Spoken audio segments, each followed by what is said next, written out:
Paul has some money that he wants to invest, but the question is, what to buy?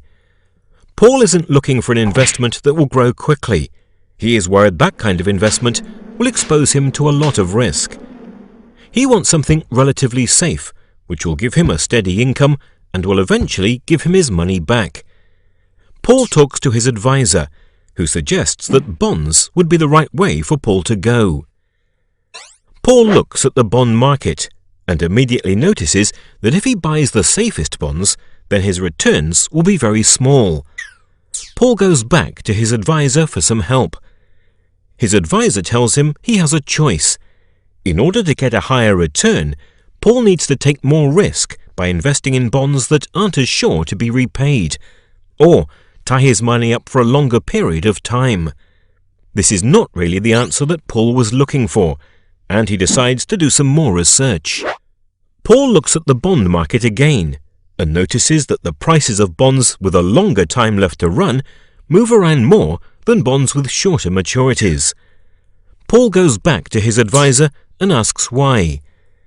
His advisor tells him that the thing that is making the prices of the bonds move the most are changes in interest rates, and that as interest rates change, the prices of bonds with 20 years left will move a lot in comparison to bonds with only a couple of years left, whose prices hardly move.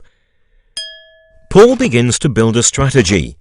If he selects bonds with a shorter time to maturity, the prices of the bonds will be less volatile, and he should also have a better feeling for whether or not the money will be repaid when the bonds mature, even if he takes more risk by choosing an issuer that isn't the safest in the market.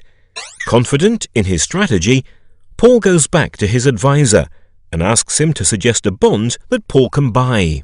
His advisor tells him that buying only one bond would be more risky than buying a large basket of bonds.